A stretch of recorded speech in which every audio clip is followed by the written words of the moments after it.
O Flamengo tem problemas defensivos, sofreu 3 gols do Olímpia, sofreu gol do São Paulo, sofreu 2 gols do Curitiba no domingo passado.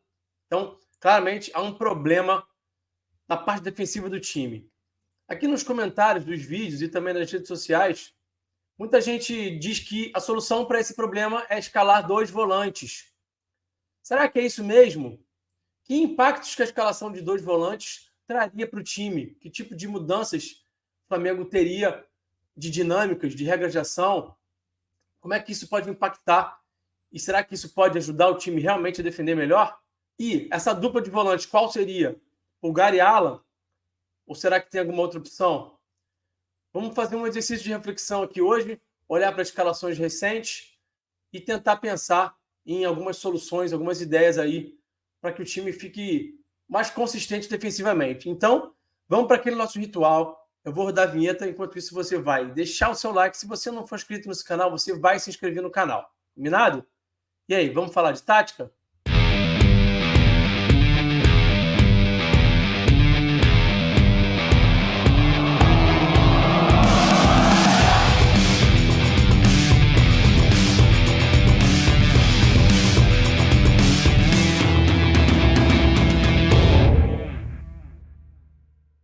Bom, antes da gente seguir, um recadinho rápido. A gente vai falar aqui agora sobre sistemas táticos e sobre escalações do Flamengo de uma forma geral. Você quer entender um pouquinho mais sobre sistemas táticos? O que cada um deles pode te oferecer de melhor? E o que cada um tem como vulnerabilidade? Sim, cada sistema tático tem uma vulnerabilidade. É inerente de cada um deles e faz parte do jogo de futebol. Você quer saber mais sobre isso? Você quer entender mais sobre isso? Então, curso sobre sistemas táticos do LabFoot está aí, R$150, ou 12 de 15, você vai pagar 15 por mês, merreca, show de bola, vale muito a pena, custo-benefício muito, muito bom. Os cursos do LabFoot, gente, são bons demais, e esse aqui, Sistemas Táticos, está entre os melhores, então recomendo demais. Link na descrição, corre agora, clica, compra o seu, é muito barato, e a vigência é eterna, você pode comprar agora, pode fazer quando tiver tempo de fazer, então perde tempo não, fechou? Vamos lá para o conteúdo então. Bom, melhor atuação recente do Flamengo, para a gente começar falando de coisa boa. Foi o jogo contra o Grêmio, né? O Flamengo teve esse 4-2-3-1, e naquela ocasião quem começou jogando foi o Thiago Maia e também o Everton Ribeiro. Esses dois jogadores já perderam um pouco de espaço e não vêm sendo titulares. O 4-2-3-1 é um sistema que, de fato, eu gosto, porque ele consegue te entregar, vocês estão olhando para as setinhas aí, ele te entrega amplitude e, ao mesmo tempo, profundidade. Você consegue ocupar bastante o campo de uma forma bem racional. Inclusive, é uma formação que eu gosto de ver o time subindo bloco nesse 4-2-3-1. É a formação que mais me agrada, eu acho, para subir bloco, para incomodar, para fechar a linha de passe. Me agrada essa formação. Só que a gente vê muito o Bruno Henrique fazer esse movimento aqui, né? Obviamente, de se adiantar, de se juntar ao Gabriel, de fazer essa diagonal de fora para dentro, para estar presente como uma dupla do Gabriel muitas vezes. Esse jogo ainda mais de fora para dentro, né? Não tanto próximo do Gabriel. E aí, como muitas vezes ele termina essas jogadas muito próximo do gol, muito próximo da baliza, não há tempo hábil, não há como ele voltar para fechar essa linha, para fechar esse corredor lateral esquerdo. E às vezes esse espaço aí, que eu marquei aí de lilás, aí de roxinho, fica um pouco vulnerável. Há muito espaço nessa região do campo. Então, com o Thiago Maia presente, isso aqui acontece bastante, que é o Felipe Luiz, eventualmente, quando avança para tentar cobrir esse espaço que está vulnerável ali, ele gosta de andar para frente. O Felipe Luiz é um jogador que gosta de andar para frente e saltar pressão. É um jogador de correr para trás. Quando ele faz isso, o Maia muitas vezes consegue cobri-lo, né? Coisa mais normal do futebol. O lateral sobe, salta pressão, o volante vai cobri-lo, ou o próprio zagueiro. Contra o Olímpia, o Flamengo não tinha o Maia, tinha o Gerson. E aí o time ficou mais vulnerável, porque o Gerson não tem esse senso de urgência do Maia. Esse mesmo espaço ficava vulnerável, mas na hora que o Felipe Luiz saltava, ninguém conseguia cobrir. O próprio Léo Pereira não conseguiu, o Gerson também não, o próprio Bruno Henrique também, como eu já falei, tem dificuldade de cobrir esse espaço porque está muito distante, é muito campo para ele percorrer. No 1-1 contra o São Paulo, no primeiro tempo, o São Paulo ele ensaiou aí pela primeira vez esse 4-3-1-2, esse losango do São Paulo, que não é igual ao losango do Dorival, mas é um losango que você tem o Arrascaeta ali como se enganche, né? Como diziam os argentinos.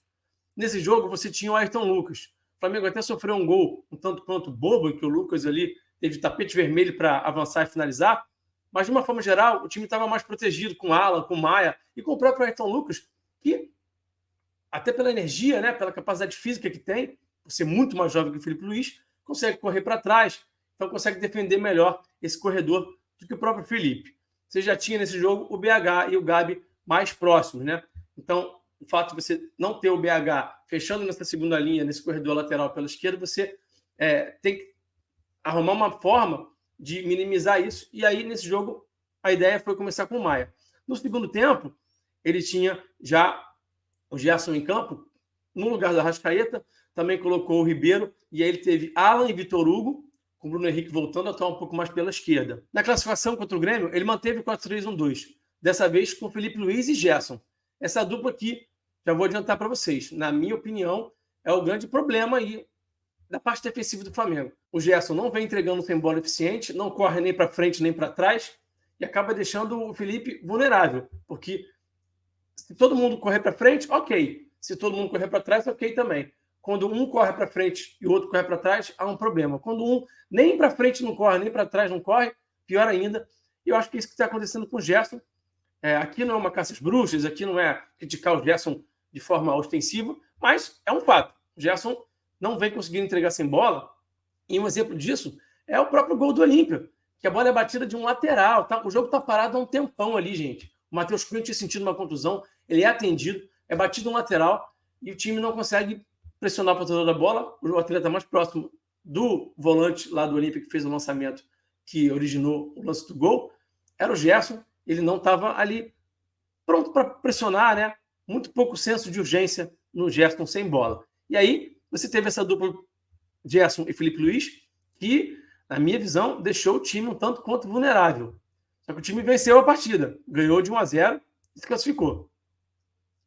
Contra o Curitiba, ele manteve a mesma formação, a única troca foi o Wesley pelo Varela. O Varela que se machucou, o Wesley que é o titular, ele estava suspenso no jogo contra o Grêmio, então, na verdade, ele manteve o time, né? E aí, ele manteve essa formação e, de novo, o Flamengo sofreu com a bola nas costas do Felipe Luiz, porque quando o time avançava, o Felipe Luiz ficava aqui na base da jogada, você tinha esses dois triângulos aqui, que são característicos do Sampaoli, Gerson, Arrascaeta, Bruno Henrique de um lado, Gabi, Vitor Hugo e Wesley do outro, eles trocam de posição entre si. Até coloquei essa setinha para mostrar que realmente há uma troca, né? Não é engessado, né? Como muitos, inclusive, gostam de falar. Mas ficou esse espaço nas costas do Felipe. O Felipe ficou vulnerável e acabou acontecendo o lance do pênalti. De novo, muito porque o time não está conseguindo pressionar o portador da bola e não há cobertura no Felipe. O Flamengo subiu o bloco nesse 4-3-3 aqui, tá? Essa aqui era a formação que o Flamengo subiu o bloco.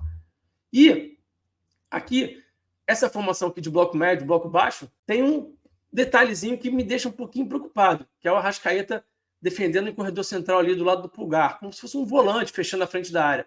Não é muito a dele, ele não está muito acostumado. É importante que se diga isso, me causa uma certa preocupação. Enfim, foi uma escolha que o São Paulo fez. Enfim, a vida do técnico é feita de muitas escolhas. E aí você tem o Gerson e o Felipe Luiz marcando juntos ali daquele lado esquerdo. E, de novo, quero frisar, não está funcionando muito bem essa dupla, né? Uma solução para se manter essa escalação, eu já vou dizer para vocês, acho que o São Paulo vai manter essa escalação, porque, independente do time não ter jogado tão bem, foi a escalação, foi a formação, melhor dizendo, né? Essa estrutura aqui desse 4-3-1-2, que acabou gerando 2 vitórias seguidas depois de uma sequência de 3 jogos sem ganhar do Flamengo. Então eu acredito que no jogo contra o Inter vai ser essa formação aqui. E aí, a minha primeira sugestão, para tentar minimizar o problema, é ter o Ayrton Lucas com o Gerson. O Ayrton Lucas, como eu já falei, é mais capaz de correr para trás, tem mais energia para fazer esse vai e vem, para recuperar as costas. Por quê? Porque além dessa formação ter entregado 2 vitórias para ele seguidas, tem a questão do Gerson. Ele não vai barrar o Gerson. Ele gosta muito do Gerson, confia muito no jogador. O jogador fez um gol no Salvador no último jogo, então ninguém imagina o Gerson saindo do time. Então, o que eu penso? Penso que ele provavelmente vai manter essa formação, e aí a minha sugestão é colocar o Ayrton no lugar do Felipe Luiz para sanar um pouco, para minimizar essa questão dessa bola nas costas do corredor lateral esquerdo, desse lado esquerdo do Flamengo defensivo, que tem sido bastante vulnerável e muito pouco eficiente.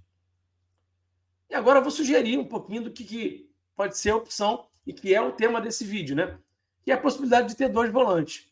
Quem poderia ser esse volante? Na minha opinião, sim, seria o Alan. Até já fiz vídeo aqui no canal, vou deixar aqui o card aqui, ó, para vocês acompanharem esse vídeo, se vocês não tiverem acompanhado. Foi um vídeo bastante visualizado aqui para os padrões do canal, claro, desse humilde canal, em que eu falava sobre que tipo de dinâmica o Alan e o Pulgar poderiam gerar. E é bem bacana, se vocês puderem assistir, vocês vão entender um pouquinho melhor como é que pode funcionar essa dupla. Mas eu vou falar um pouquinho aqui também, né? Com a presença do Alan como esse volante do lado esquerdo, dá até para pensar na possibilidade de ter o Felipe Luiz, eventualmente, se o Ayrton Lucas não puder jogar, ou tiver suspenso, ou até se for por uma opção mesmo do São Paulo. Ele falou que o Felipe Luiz entrega coisas que ele gosta, em construção, em bom passe, né? Então, é uma possibilidade sim, porque aí o Alan pode fazer essas coberturas longas, que ele é muito bom fazendo esse tipo de cobertura longa. Então, pode ser uma solução. E aí, o que eu pensei, que acho que pode ser interessante, seria até um 4-4-2, né? O São Paulo já abriu mão da amplitude máxima de ter esses dois pontos mais abertos, Bruno Henrique, Luiz Araújo, ou Ribeiro, inclusive, pelo lado direito, né? Para usar esse 4-3-1-2, pode também abrir mão do 4-3-1-2 eventualmente para ter esse 4-4-2. O Arrascaeta numa região do campo que ele gosta de jogar, mais da esquerda para a direita, em que ele realmente é potencializado. E do lado direito você pode ter o Vitor Hugo, que tem ganhado muito espaço, tem sido muito importante. Pode ter o Gerson, pode ter o Ribeiro, pode ter, enfim, muitas opções. Na frente, o Gabi, e aí para ser coerente com o que eu venho falando aqui já há uma semana no canal, o próprio Luiz Araújo pode ser esse cara a substituir o Gabi, que não vem bem, né? E também tem a opção do próprio Pedro. E aí, enfim, coloquei também até o Davi Luiz ali, porque eventualmente acho que o São Paulo pode usá-lo, vai usá-lo, porque confia no jogador. E a gente sabe que a zaga do Flamengo tem, digamos assim, 3 titulares que vão se revezando. O São Paulo vai usando os 3 nas 2 vagas. Então, imagino que esse 4-4-2 pode ser uma opção viável, pode ser interessante. Eu quero que vocês comentem aqui o que vocês acham dessa opção do 4-4-2. Quando o time baixar o bloco, né, imagino que essa seria a formação, com a Arrascaeta defendendo ali pelo corredor lateral esquerdo, onde ele está mais acostumado a fechar por ali. Acho que potencializa também o Arrascaeta defendendo, ele estando naquele corredor lateral esquerdo. E aí, como eu já falei, você pode até, eventualmente, ter o Felipe Luiz, pode ter o Ayrton Lucas também. Vai funcionar bem de qualquer forma. E aí o time pode manter essa chegada em último terço com os triângulos, pode ter o Alan e o Pulgar sendo a base da jogada, né? A Arrascaeta com o Bruno Henrique e o Felipe Luiz ou o Ayrton Lucas, formando o triângulo de um lado, o Gabi, o Vitor Hugo e o Wesley do outro, claro, fazendo também sempre essas trocas, né? Ninguém vai ficar ali engessado, parado, igual jogador de totó. E aí, a vantagem que você tem de ter esses dois volantes, né? Primeiro que, como eu já falei, o Alan vai cobrir muito esse lado esquerdo, o Pulgar vai se preocupar mais com o lado direito, vai precisar cobrir menos campo, né? E segundo, quando o time for transição defensiva, eles podem, inclusive, baixar entre os dois zagueiros aqui, e aí você vai livrar os laterais de terem que correr para trás muito rápido e de terem que preencher uma área muito grande do campo. Você consegue aliviar esses laterais para que eles possam retornar com um pouco mais de calma, enquanto esses dois volantes estão fechando com os zagueiros ali nessa linha de 4. Isso aqui é transição, tá, gente? Isso aqui não é Flamengo em organização defensiva, não. Isso aqui só enquanto o time transita para que os laterais tenham um pouco mais de tempo para fazer esse retorno, não tenham que voltar correndo desesperados, né? E que, inclusive, acaba desgastando os jogadores, né? Então, para minimizar, para que eles possam percorrer menos campo, essa seria uma solução bastante interessante na minha visão. Você baixa o Arrasca e o Vitor Hugo um pouco mais centralizado, e a transição também fica bem mais consistente. Então, para a gente concluir, imagino que, sim, essa opção de ter dois volantes, no caso, sim, seriam Alan e Pulgar, é bem interessante, me agrada. Pode ser no 4-4-2, como eu sugeri, pode ser no 4-2-3-1 também, por que não? As opções estão aí, e o São Paulo vai trabalhando no dia a dia. Só que, como eu já falei, não imagino o São Paulo mudando, porque, primeiro, não vai tirar o Gerson, e segundo, essa formação que ele tem usado nos últimos 2 jogos lhe garantiu 2 vitórias, e mesmo com rendimento não tão bom, ou na verdade bem abaixo, para ser bem sincero, acho que ele vai insistir para poder até tentar solidificar, né? Tentar repetir um pouco aí, simplificar um pouco as coisas nesse momento delicado que ele passa como treinador do Flamengo, né?